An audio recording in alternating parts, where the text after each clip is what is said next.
အဲ့တော့မတို့ကဒီခန်းချစ်ကိုကခန်းတေးနိကျူနဲ့ပတ်သက်ပြီးတော့ဗောနော်ဒီစာမပွဲ O question ကိုပထမဆုံးမေးခွန်းတစ်စုံစပြီးတော့ဒီအတူတူလေးကျင့်ကြည့်ကြမယ်ပေါ့နော်ဒီက2020ဆယ်လပိုင်းရဲ့မေးခွန်းပုံစံပေါ့နော်အဲ့ဒီမေးခွန်းပုံစံနဲ့ပတ်သက်ပြီးတော့အရင်ဆုံးဘာတွေသိထားမယ်ဆိုတာကိုအရင်ဆုံးပြောပြပေးမယ်ပေါ့နော်မေးခွန်းမှာဆိုလို့ရှိရင်ဒီပထမမွန်တိုင်းပိုင်းမှာဆိုလို့ရှိရင်ဘယ်ပုံကိုဆွဲရမယ်ဆိုတဲ့ဟာကိုဒီမေကွန်းပုံစံပေါ့နော်ဘယ် ski နဲ့ဆွဲရမယ်ဆိုတဲ့အကြောင်းအရာကိုသူကရေးပေးထားတယ်နောက်တစ်ခုကကြာဒီအောက်ပိုင်းမှာဆိုလို့ရှိရင်ဒီမှာမေကွန်းမှာအမားတို့မေးခဲ့ဆွဲရမယ့်ပုံတွေနဲ့ပတ်သက်ပြီးတော့ဘယ်ဟာလေးတွေကတော့သတိထားပေးရမယ်ဘာကြီးကတော့ဆွဲပေးဖို့မလိုဘူးဘာကြီးဆိုရင်တော့ဆွဲပေးဖို့လိုရပေါ့နော်အဲ့ဒါကြီးနဲ့ပတ်သက်ပြီးတော့ဒီမှာရှင်းပြထားတဲ့စာရွက်တစ်ရွက်ပါမယ်နောက်တစ်ခုကဒီမှာအိတ်ကိုင်းဟေမန်စုဆိုရဲ first floor ပြီးရင်နိကိုင်းဟေမန်စုဆိုရဲ second floor ရယ်ညာနေဖုဆဲစုဆိုရဲဒီခါမိုးပလန်ရယ်နောက်ပြီးတော့ဒီပုံလေးပေါ့နော် Heman short size စုရဲ့စမ်းခိုးစုဆိုတာအမားတို့တကယ် plan ဆွဲပေးရမယ့်ပုံကဒီလိုပုံစံ wall ဆိုလို့ရှိရင်လည်းဒီလိုနှစ် line ပေါ့နော်လိုလေးပါမယ်ဒါဆို aluminium door ဆိုတာမျိုးဆွဲပေးရမယ်ဒီတသားတကားဆိုရင်ဒါမျိုးဆွဲပေးရမယ်ဒါဒီအချက်လက်တွေအတိုင်းဆွဲပေးရမယ်ဆိုတဲ့ဟာလေးကိုမြင်တောင်လို့reference အနေနဲ့ဒီပုံလေးပါမယ်နောက်တစ်ခုကဒီမှာ diamond စုဆိုတဲ့ဒီ section ဖြတ်ထားတဲ့အပိုင်းလေးပေါ့နော်အဲ့ဒါလေးပါမယ်ပြီးတော့ဒီ perspective view ပုံလေးပါမယ်ဒီကတော့မတို့နောက်ဆုံးဒီစမန်ဆုဆွဲလို့ရှိရင်ဒီ camo plan ကဒီ perspective view သွားကြည့်ပြီးတော့တိုက်ပြီးမှမှန်မှာပေါ့နော်မှန်လားဆိုတာဒီပုံလေးကိုကြည့်ပြီးတော့ဆွဲပေးရမယ်အဲ့တော့ဒီမှာကဒီ Heman short size စုမှာဒီလိုလေးပြပေးထားတဲ့အတိုင်းဒီတိုင်းဆွဲရမယ်ဆိုတာကမတို့ရဲ့မေးခွန်းမှာဆိုလို့ရှိရင် Heman short size စုဆွဲပေးရမယ်ဒီ question တဲ့ပုံကိုကြည့်လိုက်မယ်ဆိုလို့ရှိရင်သူကလုံးဝအကျန်းဆွဲပေးထားတာပဲမတို့လုံထဲမှာဆိုလို့ရှိရင်စစ်ခဲရှာကြီးပေါ့နော်ဒီ design တွေစဉ်းစားပြီးတော့ပုံကျန်းထုတ်ထားတဲ့ပုံလေးရှိတယ်အဲ့ဒါဆိုလို့ရှိရင်သူဒီတိုင်းရိုးပဲအမြန်ထုတ်ထားတဲ့ပုံလေးဆိုရိုး line တွေပဲဒါဘာဝေါ်လဲဆိုတာလည်းမသိဘူးဘာမျိုးစားလဲလို့မျိုးမသိဘူးပေါ့နော်တခါကြီးဆိုလို့ရှိရင်လည်းဒါသူအကျန်းပြင်းမဲ့ထဲတာ frame တွေပါထည့်ထားလည်းမဟုတ်ဒါမျိုးတွေပဲအကျန်းပြင်းလာမှအဲ့ဒီဟာအမားတို့ကဒီလိုမျိုးအချောလေးဆွဲပေးရမယ်ပေါ့နော်အဲ့လိုသဘောတရားနဲ့နောက်ပြီးတော့ဒီအစာအုပ်တွေကအမားတို့နှစ်တိုင်းဒီမေးရဲ့မေးခွန်းကအမားတို့ဆွဲရမယ့်ပုံကမိုးခုဆိုတဲ့ timber structure တသားအစာအုပ်ပေါ့နော်အဲ့ဒီဟာကိုဆွဲပေးရမယ်အဲ့တော့ပထမဆုံးမေကွန်းကိုကြည့်မယ်ဆိုလို့ရှိရင်မေကွန်းမှာကဒီအကိုင်း Heman စုဆိုရဲ first floor ကိုတဲ့အခြေခံပြီးတော့အဲ့ကိုင်း Heman short size စုဆိုရဲ plan detail ပုံကိုရှစ်ခုဆိုရဲ scale ကကြတော့150 scale နဲ့ဆွဲပေးရမယ်ပေါ့နော်နောက်တစ်ခုကကြတော့ပုံတစ်ခုချင်းစီကိုအခြေခံပြီးတော့တဲ့ minimalism ဆိုတဲ့ပုံကိုelevation ပုံပေါ့နော်အဲ့ဒါကကြတော့150 scale နဲ့ဆွဲပေးရမယ်မဟုတ်သိရမှာကတကယ်ဆွဲပေးရမယ့်ပုံကဒီနှစ်ပုံလေးပဲဆွဲပေးရမှာနောက်တစ်ခုကဒီမေးခွန်းရဲ့ဒီပုံစံတွေဒီစာရွက်ပေါ့နော်ဒီပထမစာရွက်ကဆိုလို့ရှိရင်နှစ်တိုင်းကဒီတိုင်းပဲအကုန်လာတာအထဲမှာပြောင်းသွားတာဆိုလို့လည်းဒီမေးခွန်းကလည်းလုံးဝမပြောင်းဘူးနောက်တစ်ခုကဒီမှာပြထားတဲ့ချက်ကလေးပေါ့ဒီတတိထားမဲ့ချက်ကလေးတွေကလည်းမပြောင်းသွားဘူးအမားတို့ကသိရမယ့်အကြောင်းအရာဆိုလို့ရှိရင်ဘာပုံဆွဲရမလဲဆိုတာသိရမယ်ဒီပုံတွေပေါ်မူတည်ပြီးတော့ဘယ်လိုမျိုးပုံပြန်ထုတ်ရမလဲဆိုတာသိရမယ်ဒီထဲမှာပါတဲ့အချက်ကလေးတွေရတယ်အမဆွဲရင်းနဲ့တခါတည်းတတိထားမဲ့အချက်လေးကိုပြောပြအောင်ပါဆိုတော့လေသူနဲ့သက်ဆိုင်တဲ့အကြောင်းအရာရလို့ရှိရင်မိကုန်းစာရွက်ကလေးမှာဒီဟာကတော့ဒါကိုသတိထားပြီးပြောပြရမှာပါဆိုတာလေးကိုတစ်ချက်ပြန်ပြီး remind လုပ်ပေးမယ်နော်ဒါပေမဲ့မီနာဆန်တို့ကအခုပထမမေကွန်းတစ်စုံလေးကျင့်ပြီးတော့ဆွဲကြည့်တဲ့အခါမှာနောက်ဆုံးနေကြရင်လည်းအဲ့သဘောတရားအတိုင်းပဲဆွဲသွားရုံပဲဒီတည်းအချက်လက်တွေကသူကတတိထားမဲ့အကြောင်းအရာတွေပဲပြောပြီးသွားတာဖြစ်တဲ့အတွက်ကြောင့်မို့လို့နောက်ပိုင်းပုံဆွဲလို့ကိုကတည်သွားတဲ့အချက်လက်တွေပေါ့base လုပ်ပြီးလို့ရှိရင်ဘယ်မေကွန်းပုံစံမဆိုဒီတိုင်းပဲသွားပြီးတော့ဒီစာရွက်ကိုကြည့်စရာမလိုတော့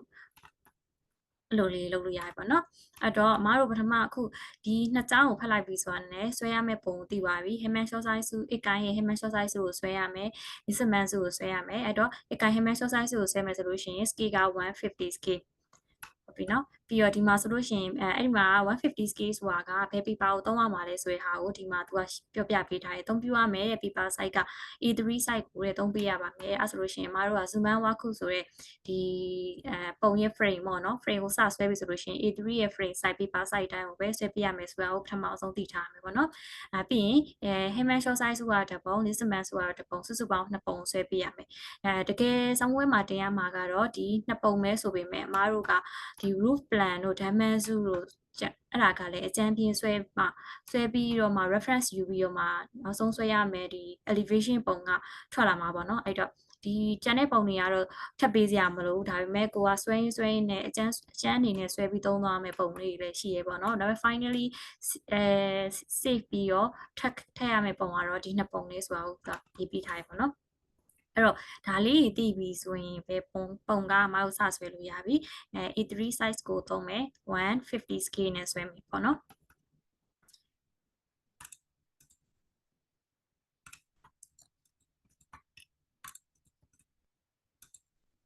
တော့မတို့ကပုံစဆွဲရမယ်ဆိုလို့ရှိရင်ဒီမှာlayerကိုအရင်စရွေးကြမယ်ပေါ့နော်ဒီမှာဆိုလို့ရှိရင်အမက Zuman hand e ဆိုရဲပထမဆုံး layer ကိုစပြီးတော့သုံးလိုက်ပြီတော့မတို့ခုဆွဲမဲ့ဟာကA3 size ကိုဆွဲရမယ်ပေါ့နော် A3 size ရဲ့ paper size ကိုသိထားဖို့လိုတယ်တကယ်လို့ကိုကလွတ်မရအောင်မသိဘူးဆိုလို့ရှိရင်လည်းcontrol P နှိပ်လိုက်လို့ရှိရင်ဒီမှာအမတို့ print ထုတ်လို့အလုပ်ထဲမှာဆိုလို့ရှိရင် print ထုတ်မှာလား PDF ပြောင်းမှာလားဆိုပြီးတော့လုပ်လို့ရရင်ဒီ option box လေးရှိရပါတော့အဲ့တော့မှအခုကဒီ print ထုတ်တာကြီးပါလည်းမလိုဘူးဆိုတော့ A3 ရဲ့ size ကိုသိချင်တယ်ဆိုရင်ဒီမှာနော်သုံးမဲ့ paper size ဆိုပြီးတော့အဲ့ဒီရဲ့ option လေးထဲမှာရွေးလိုက်မယ်ဆိုရင် A3 က420 290ခွန်ဒီ site ပေါ့နော်အဲ့ဒါတကယ်လို့မသိဘူးဆိုလို့ရှင်လဲ note စာအုပ်ထဲမှာချပြီးတော့မှတ်ထားလို့ရတယ်ဒီလိုမျိုး paper site တွေရောနောက်ပြီးတော့သတိထားပြီးဆွဲသွားမယ်ချက်ကလေးတွေnotes လေးအကုန်လုံးကိုကိုယ့်ရဲ့စာအုပ်မှာအကုန်မှတ်ထားလို့ရတယ်စာမွေးခန်းထဲရောက်လို့ရှိရင်လည်းဒီ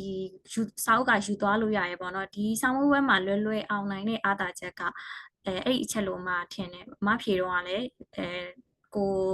တင်ထားတဲ့ဟာတွေကိုမှတ်မိထားတဲ့ဟာတွေကို notes ထဲမှာတိတိကျကျတရက်မှတ်ပြီးတော့ဆောင်းမဖြေတဲ့အချိန်မှာလည်းအဲ့ဒီဟာကို reference ကြည့်ပြီးပြန်ဖြေရဆိုတော့တကယ်လို့မေ့သွားရင်တော့မှပဲကွာ step by step မှတ်ထားမို့လို့အောင်နိုင်ကြီးပုံများတယ်လို့ခံစားရတယ်ပေါ့ဒီဆောင်းမွေးရအဲ့ဒါကြောင့်မလို့နားဆန်တို့လည်းစူးစမ်းပြီးတော့ဖြည့်ကြည့်ပါnotes လေးတိတိကျကျမှတ်ပြီးတော့ဆောင်းမွေးခဏရောက်လို့ရှိရင်လည်းဘယ်နေရာမှာဘာရှိလဲဆိုတာကိုကမှတ်နေကြသိနေကြဆိုလို့ရှိရင်ပြန်ရှားရတာလွယ်ရပါတော့ဘာလို့လဲဆိုတော့ဒီဆောင်းမွေးမှာ notes ကဘာလို့မှားရလဲဆိုရင်မတို့ကဒီမှာဆိုလို့ရှိရင်toilet တို့နောက်ပြီးတော့ basin တို့ရေချိုးခန်းတို့ဒီ kitchen တို့အဲ့ဒီဟာတွေကသူ့မှာက standard သတ်မှတ်ထားပြီးသား dimension ရှိရယ်တကယ်ဆောင်းဝဲမှာဆွဲလို့ရှိရင်လည်းအမတို့ triangular ruler ဆိုရဲတရိကန်ပေရန်လေးကိုသုံးပြီးတော့တကယ်တိုင်းပြီးတော့ scale အတိအကျပြန်ဆွဲပေးရမှာဒီတိုင်းဒီမှာပြထားတာကတော့သူဘယ်လိုပြောမလဲ grid line တွေရဲ့ dimension တွေကတော့ပါတယ်ဆိုပေမဲ့အမတို့ကဒီထဲမှာရှိရဲ့တကားပေါက် site တွေနောက်ပြီးတော့ window ရဲ့ size တွေမပြထားတဲ့နေရာတွေရှိမယ်နောက်ပြီးလို့ရှိရင်ဒီပေါ့နော်ဒီ furniture တွေရဲ့ size တွေကမပြပေးထားဘူးအဲ့ဒါတွေကတကယ်ကိုပဲ site ရွက်ထဲမှာဒါ A3 site နဲ့မှာတို့ပြီးလို့ရှိရင်လည်းဒီ100 scale ဆိုရဲတိုင်းလို့ရမယ်ပုံကိုပေးမှာအဲ့ဒီ100 scale ပေတံက100 scale နဲ့တိုင်းလိုက်လို့ရှိရင်ဒီ dimension တွေကလုံးဝအတိအကျထွက်တယ်အဲ့တော့မတို့ကဒီ size တွေသိချင်တယ်ဆိုလို့ရှိရင်လည်း dimension လေးတွေသွားတိုင်းပေးရမယ်တကယ်လို့နည်းနည်းလေးအတိအကျကြီးမထွက်နိုင်ဘူးဆိုတဲ့အခြေအနေမျိုးဆိုရင်တော့မှပဲကိုက standard size လေးကိုတည်ထားပြီးတော့ဆွဲလို့ရတယ်ပေါ့နော်ကိုတည်ထားတဲ့ standard size နဲ့ဒီပုံကအကျွေထွက်လာတဲ့ဟာနဲ့ကြိုက်လားမကြိုက်လားပေါ့နည်းနည်းလေး adjust လုပ်ပြီးတော့ဆွဲလို့ရတယ်နောက်ပြီးလို့ရှိရင်ဒီ wall မှာတက်မဲ့တကားတွေရဲ့ frame တွေခုနကစမ်းခိုးစုမှာပြထားဒီလိုမျိုး frame တွေဆွဲရမယ်ဆိုတော့ဒါကသူ့က dimension ဘယ်လောက်နဲ့ဆွဲရမယ်ဆိုတဲ့သတ်မှတ်ချက်တွေကရှိထားပြီးသားရှိထားပြီးသားဆိုတော့အဲ့ဒီဟာလေးတွေကဘယ်လောက်နဲ့ဆွဲရဆိုတာလေးကိုမှတ်ထားပေးဖို့အတွက်လိုအပ်တယ်ပေါ့နော်အဲ့တော့ခဏခဏဆွဲရင်တော့အဲ့ဒါလေးတွေကမှတ်မိလွယ်သွားဖိဖိနဲ့မှတ်မိသွားရဆိုပေမဲ့notes လေးမှတ်ရေးထားပြီးတော့မှတ်ထားလို့ရှိရင်တော့ဆောင်းဝဲခန်းထဲမှာပြရပြီးတော့မှတ်မိတော့ဆိုရင်တော့မှပြန်ကြည့်လို့ရတယ်ခုမှတ်ထားလေး step by step ကြည့်ပြီးတော့ဆွဲသွားလို့ရှိရင်အောင်နိုင်ကြီးရမ်းများတဲ့ဆောင်းဝဲပါ အဲ့တော့အမားတို့ကခုဒီစုမန်းရဲ့ frame တွေကိုစပြီးတော့ဆွဲကြမယ်ပေါ့နော်အဲ့ဆိုလို့ရှိရင်ဒီမှာ layer ကိုရွေးပြီးသွားလို့ရှိရင် REC enter နဲ့အမားတို့က 0.0 မှာပဲစဆွဲရမယ်နော်0.0 ခုနက E3 ရဲ့ paper size E3 paper size က420 29ခေါ်အဲ့ဆိုလို့ရှိရင်ဒါpaper size ကိုရပါပြီအဲ့ဒါကိုမှအမားတို့က A3 size ဆိုလို့ရှိရင်အထက်ကို offset က10ပစ်ပေးရမယ်အဲ့ဆိုလို့ရှိရင်ဒါကအမားတို့ရဲ့ A3 အကျူရဲ့ paper size အပြင်မှာ print ထုတ်ထားတဲ့မတို့တုံးနေတဲ့ paper size ဒါပေမဲ့ဒီပုံမှာကမတို့ပုံဆွဲရာ scale နဲ့ဆွဲပေးရမှာလေ150 scale နဲ့ဆွဲပါဆိုပြီးဆောင်းပွဲမှာပါတဲ့အတွက်ကြောင့်မတို့ကဒီ paper size ရဲ့အစ50ချဲ့ပြီးတော့ဆွဲရမယ်ဆိုတဲ့သဘောတရားမို့လို့ဒါကို SC enter နဲ့ယူလိုက်မယ်ဒီ base point ကနေပဲကင်ပြီးတော့အစ50ချဲ့လိုက်မယ်အဲ့ဆိုလို့ရှိရင်150 scale ရှိရဲ့ frame လေးကိုရပါပြီเนาะဒီ base point မှာကထားတာကမတို့တကယ်လုပ်ငန်းခွင်ထဲမှာဆိုလို့ရှိရင်လည်းဥပမာပေါ့เนาะအရင်မှာဆွဲခဲ့တဲ့ project တွေတုန်းကဆွဲခဲ့တဲ့ပုံတွေကို trace ပြန်လိုက်ပြီးတော့အခုကခိုင်းရှုလုပ်မဲ့ project တွေရှိရဲအဲ့မှာဆိုလို့ရှိရင် trace လိုက်ခဲ့တဲ့လူတွေက base point မှာထားပြီးတော့မဆွဲခဲ့ရဆိုလို့ရှိရင်အမောက်လက်ထဲရောက်လာချိန်မှာအမတို့က base point မှာပြန်ထားပေးရပြီးတော့ 3D ရေးပြန်ဆွဲတဲ့အခါမှာလည်းreference file တွေ 2D ပုံနဲ့သွားထပ်ပြီးတော့ 3D ကိုဆွဲတဲ့အခါမှာ original point မှာထားခဲ့ရဆိုလို့ရှိရင်အခုထပ်ပြီးတော့ lapping လုပ်ပြီးတော့ဆွဲတဲ့အချိန်မှာပို့ပြီးတော့ဆင်ပြေရပေါ့နော်အဲ့တော့ဘယ် project မဆိုစဆွဲလို့ရှိရင်ဒီ original point လေးမှာထားပြီးတော့ဆွဲပြီးရင်တော့ပိုကောင်းပါတယ်အဲ့တော့ဒီမှာ frame ရသွားပြီဆိုလို့ရှိရင်နောက်တစ်ဆင့်ကအမားတို့ကစီနာမည်ထည့်ပြရမယ်เนาะစုမန်းရဲ့ title အဲ့တော့မှဒီ title လေးကိုရွေးလိုက်မယ်title လေးရွေးပြီးပြီဆိုလို့ရှိရင်ဒီ title မှာသုံးမယ် text တွေပေါ့เนาะဒီမှာဆိုလို့ရှိရင်text ဆိုလို့ရှိရင် title နဲ့တစ်ခုထားတယ်ဒီအခန်းတွေရဲ့နာမည်အတွက်ထားတယ်ပြီးရင် simple ဆိုတဲ့ dimension တွေသုံးဖို့အတွက်တစ်ခုထားတယ်အဲ့လိုမျိုးခွဲထားရပေါ့เนาะအဲ့ထက်မှာအမ title သုံးချင်တယ်ဆိုတော့ title နဲ့ setting ချိန်ထားတဲ့ဟာလေးကိုယူလိုက်မယ်ပြီးရင် md enter မတို့ရဲ့ပုံက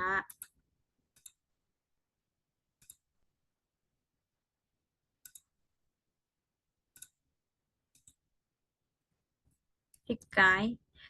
ဒီမှာဆိုလို့ရှိရင်တခုမြန်ပုံဆွဲလို့ရရင်ဒီတနေရာကျတော့မတို့ practice များများလုပ်ပေးပြီးတော့ဒီလိုမျိုးစလုံးလေးတွေကိုရိုက်ထည့်ထားလို့ရှိရင်သူက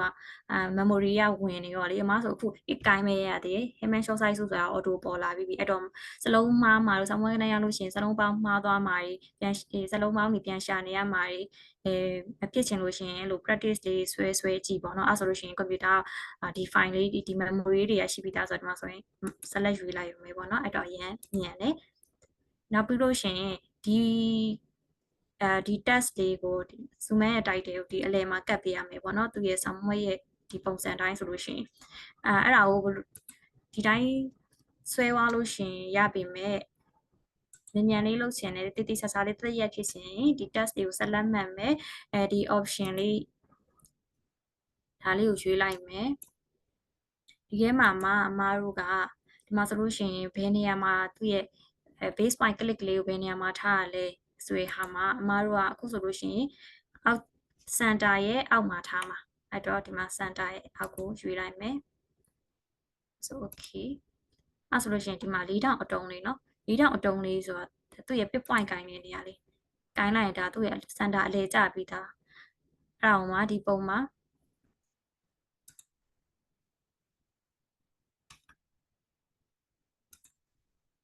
ပုံရဲ့ center မှာတော့ထားပြလိုက်မယ်ပေါ့နော်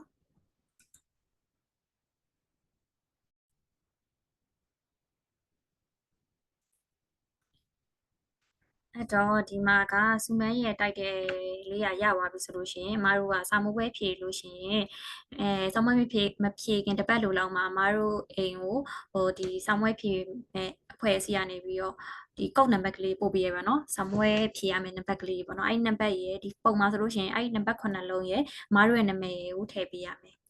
အဲ့ဒါအတွက်အဲ့ဒါကကြတော့နာဘတ်ချမ်းမှာကတ်ပြီးတော့ထည့်မှာမို့လို့ပထမဆုံး ဒါကိုပဲ copy ကူးမယ်ပြီးရင်နံပါတ်က9လုံးရှိမှာဆိုတော့1 2 3 4 5 6 9ပြီးလို့ရှိရင်ဒီ English font လေးဟိုဂျပန် font လေးကိုပြောင်းလိုက်နော်ဂျပန် font လေးပြောင်းလိုက်လို့ရှိရင်ဂျပန် font မှာဒီမြင်းအဆောင်လေးရှိရမလားအဲ့မြင်းဆောင်လေးကိုရိုက်လိုက်အဲ့ဆိုလို့ရှိရင်ဒီလိုလေးထွက်လာလိမ့်မယ်ဒီလို dog လေး dog အလယ်လေးမှာရောက်တဲ့မြင်းရဲ့အလယ်လေးမှာရောက်တဲ့ dog လေးကိုရွေးလိုက်မယ်ပေါ့နော်ပြီးရင်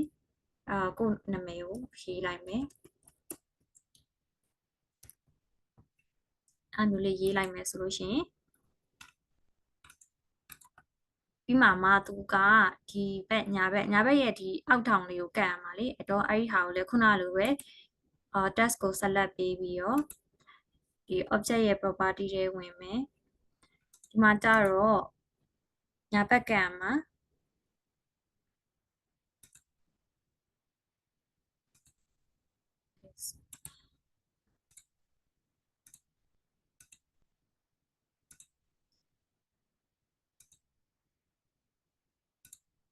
ဒီတောင်လေးမှာထားပေးလိုက်အောင်မယ်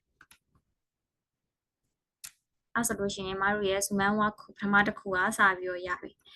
ရပြီဆိုလို့ရှိရင် work လေးရပြီဆိုတော့အဲ့တော့ပုံဆွဲလို့ရပြီပုံဆွဲလို့ရှိရင်မတို့ကဒီဟာကမိုးခုဆိုအစာဦးပေါ့နော်မိုးခုဆိုအစာဦးရဲ့သဘောတရားမှာဆိုလို့ရှိရင်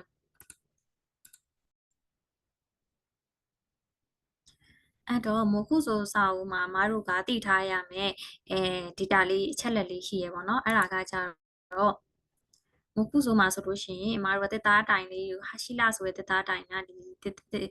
တိုင်လေးတွေရဲ့အကွာဝေးရဆိုလို့ရှိရင်တစ်ချောင်းနဲ့တစ်ချောင်း930တကယ် main column က930ခွာရပေါ့နော်အဲ့930ရဲ့ဂျားရဲ့မှာ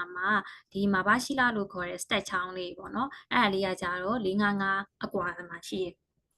အဲ့တော့မတို့ဆွဲလို့ frame ချမယ်ဆိုလို့ရှိရင်အကုန်လုံးက455ကြား455ကြားလေးတွေမှာဒီတိုင်တို့ step တို့ရှိရပေါ့နော်အဲ့ဒီသဘောတရားနဲ့455တွေစီချပြီးတော့ဒီတကားထည့်မယ်ဆိုလို့ရှိရင်တော့မှပဲဒီ930ရဲ့ကြားဒီလိုနေရာလေးမှာပဲတကားကိုလည်းထည့်ကြရပေါ့နော်အဲ့ဒါကြောင့်မို့လို့မတို့ frame စပြီးတော့စရမယ်ဆိုတော့လည်း455 grid နဲ့မတို့ကရပြီးတော့ဆွဲရင်ပို့ပြီးတော့အဆင်ပြေရဒီမခုဆိုဆိုတာကြောင့်ဒီတက်သားတိုင်ရေနောက်ပြီးလို့ရှိရင်ပြင်မှာရှိရခဲ့ဟောဆိုရဒီ wall လေးတွေပေါ့နော်အပုတ်ပြားတို့ဘာတို့အဲ့ဒါမျိုးလေးထပ်ပြီးတော့ကတ်ကြရပေါ့နော်ဂျပန်မှာကအခုနောက်ပိုင်းဒီခေတ်စားတာကအဲ့လိုမျိုးအစာအုပ်တွေဖြစ်တာဆိုတော့ဒီဆောင်မွေးရလဲဒီမိုခုဆိုပဲဦးစားပေးပြီးတော့မိခွန်းပုံစံမျိုးဖြစ်တယ်ပေါ့နော်ဒီ930ကဘာလို့ချလဲဆိုလို့ရှိရင်ဒီရှိရခဲ့ wall ဆိုရဲဒီအပြင် wall လေးကိုကတ်တဲ့အချိန်မှာသူ့ရဲ့ပုတ်ပြားရဲ့ size က930 1800တို့930 1820တို့အဲ့လိုမျိုးအတီးတီးရှိရပေါ့နော်အဲ့ဒါကြောင့်မို့930ကတော့အများဆုံးသုံးကြတဲ့ size ဖြစ်တဲ့အတွက်ကြောင့်မို့လို့အဲ့ပုံမှာပဲအခြေခံပြီးတော့455တွေပဲgrid တွေချပြီးဒီကြားမှာလည်း wall တို့ door တို့ထည့်ဆိုတဲ့ဟာလေးကိုသိထားမယ်ဆိုလို့ရှိရင်အဆင်ပြေပေါ့နော်အဲ့တော့အဲ့ဒီတိုင်းကိုမတို့က frame ရင်ချမယ်အဲ့လို frame ချထားမှလည်းတကယ်ကိုဒေါထည့်ပြီးတော့အပေါက်တွေဖောက်တဲ့အချိန်ကြလို့ရှိရင်မှန်လားမမှန်လားဆိုတာလေးကလည်းစစ်လို့ပို့ပြီးတော့လွယ်သွားရေပေါ့နော်ဘာလို့လဲဆိုတော့အမားတို့ကဒီဆောင်မွဲဖြည့်လိုက်ပြီဆိုလို့ရှိရင်တို့ကမတို့ဖြည့်တဲ့ပုံကို print ထုတ်ပြီးတော့မှဆက်နဲ့ပြန်စစ်တာလေအဲ့ဒီတော့အဲ့လိုတကားနေရာရဲ့ဒီ spacing ဘယ်လောက်လေးခွာဝါတို့နည်းနည်းလေးလွဲသွားလို့ရှိရင်ဆက်နဲ့စစ်တာဆိုတော့တန်းပြီးတော့တည်တာဆိုတော့လေအမားတို့455နဲ့ frame ချပြီးတော့မှဆွဲလို့ရှိရင်တော့ဒါမှန်ပြီပေါ့နော်အဲ့လိုမျိုးလေးပြန်ပြီးတော့ check in လိုက်လို့ရတယ်ဒီမှာဆိုလို့ရှိရင်455 frame နဲ့455 grid နဲ့အရင်ဆုံးနေရာချမယ်ဆိုလို့ရှိရင်မတို့ x ကဆွပေါင်း total သူ့ရဲ့ length ကဘယ်လောက်ရှိလဲဆိုရင်14560ရှိတယ်နော်အဲ့တော့တခုခု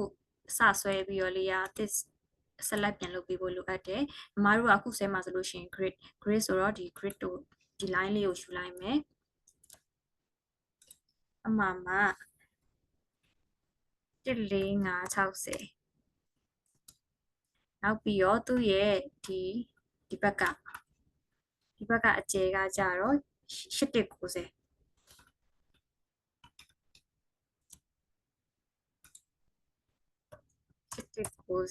အဲ့ဒီဟာကိုမှအမတို့က455ကွက်ကလေးတွေပြန်စိတ်ရမှာပေါ့နော်အဲ့တော့ offset ပြည့်လဲရတယ်ဒါပေမဲ့အချိန်ပိုပြီးတော့ကုန်မှာဆိုတော့အလွယ်နည်းအနေနဲ့လုပ်လို့ရတခုကကြတော့ array ပွားလို့ရတယ် array classic နဲ့ယူလိုက်မယ်နောက်ပြီးရင်အမားတို့ကဘယ် object ကိုစပွားမလဲဒီဟာကိုစပွားမယ်ပေါ့နော်ဒါကိုစပွားမယ်ဆိုလို့ရှိရင်ဒီ x line ကိုစပွားမယ်ဆိုတော့ဒီ y direction အတိုင်းလေးကိုစိတ်သွားမှာလေအဲ့ဒါဆိုရင်ဒီမှာ1 y direction အတိုင်းဆိုတော့ဒီမှာမဖြည့်သေးဘူးခဏလေးထားခဲ့မယ်နော် y မှာဘယ်လောက်စီလဲဆိုတော့455စီရှိရဲ့ဟာကိုစပြီးတော့ပိုင်းမယ်နောက်တော့အဲ့မှာမတို့က frame ရဲ့ total ဘယ်လောက်အကွာဝေးဘယ်နှချောင်းထွက်လာမလဲပေါ့အဲ့ဒီဟာကိုတွက်ကြည့်မယ်ရိုင်ကျန်းမြင့်ထည့်ပြီးမှနောက်မှ just ပြန်လုပ်လဲရပါမယ်ပြန်တွက်ကြည့်လို့ရတယ်ပါเนาะအဲ့တော့ y ရဲ့အကွာဝေးက8190အဲ့ဒါ455နဲ့စားတော့18ဆိုလို့ရှိရင်1ပေါင်းပြီးတော့19အဲ့ဆိုလို့ရှိရင်ဒီမှာလေ455စိတ်ပြီးသားတစ်ခါရရပါအောင်ဒီဘက်ကိုလည်းအဲ့လိုမျိုးလုပ်မယ်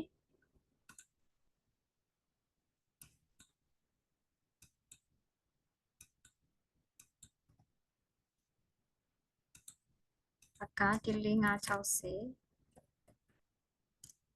32ဆိုတော့1ပေါင်း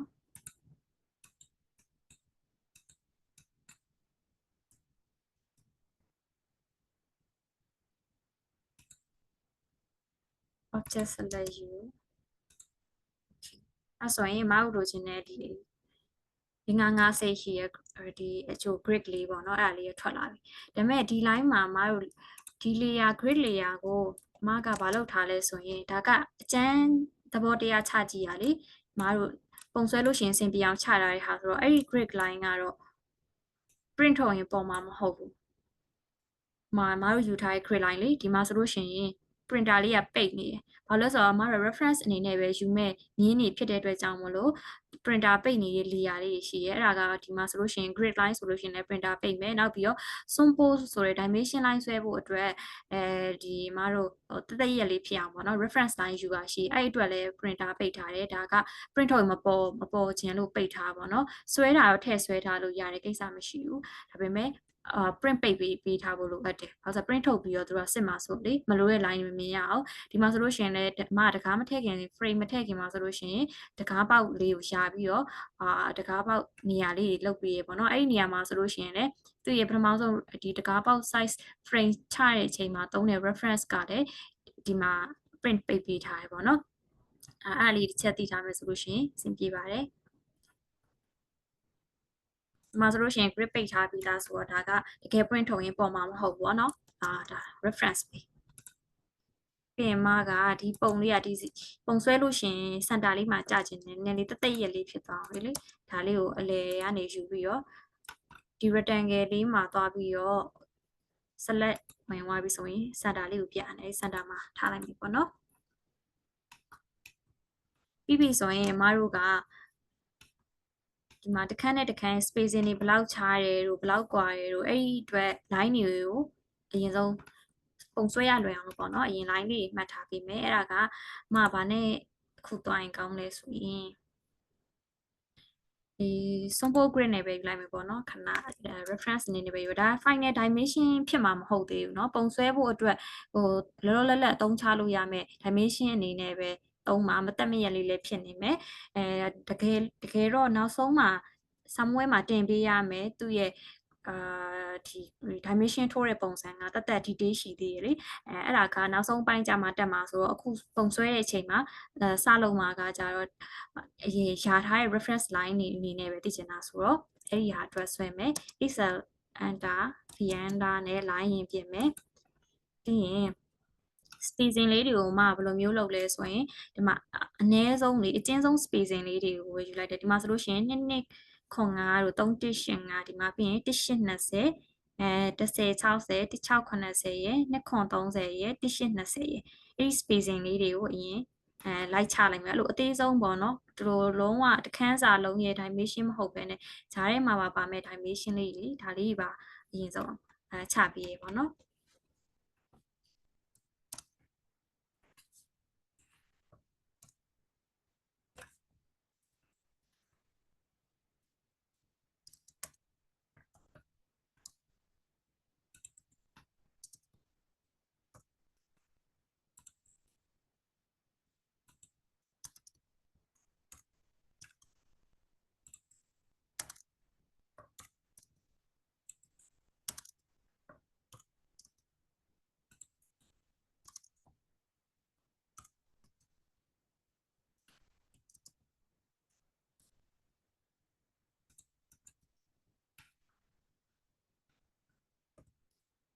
ပြီးလို့ရှိရင်တစ်ခါကြည့်ရလွယ်အောင် dimension လေးပါတက်ထားလိုက်မယ်နော်dimension က DLI နဲ့တစ်ခုဒီလိုမျိုးထိုးလိုက်ရောထိုးပြီးလို့ဆက်ပြီးတော့ယူသွားခြင်းနဲ့ဆိုလို့ရှိရင် DIMC ဆိုရဲ continue နဲ့ဆက်ပြီးတော့ဒီလိုလေး click ထောက်သွားလိုက်လို့ရှိရင်ရမ်းမြန်နေပေါ့နော်အဲ့ဆိုသူတစ်ဆက်တည်းတိုင်းသွားရဲ့အစနေပြန်ပြီးတော့point ကောက်စရာမလိုတော့ဘူးအဲ့ဆိုရင်ဒီပေါ်တစ်ချမ်းပြီးပြီဆိုလို့ရှိရင်အောက်တစ်ချမ်းမှာလည်းဗာ dimension တွေရှိမလဲဆိုရင်2ခွန်က3.85 4550 910 1820 1820ဆိုရယ် line လေးတွေကိုချမယ်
နောက်ပြီးရင်ဒီ y direction မှာရှိရဲ့မြင်းလေးတွေကိုလည်းချမယ်ပေါ့နော်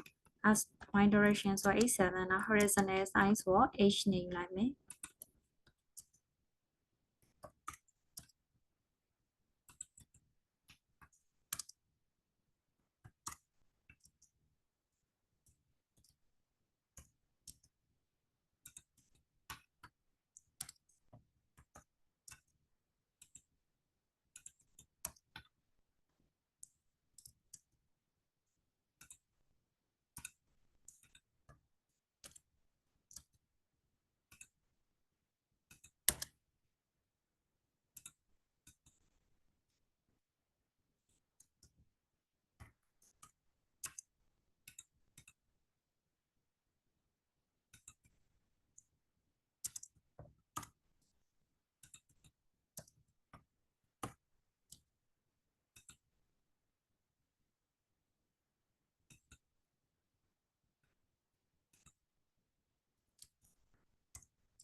အဲ့ဆိုရင်အမတို့ကဒီအခန်းထဲမှာပါမယ်ခန်းဖွဲ့တွေအတွက်ပါအကြမ်းဖြင့်ဒီ reference line လေးတွေပေါ့နော် dimension လေးတွေရပါပြီ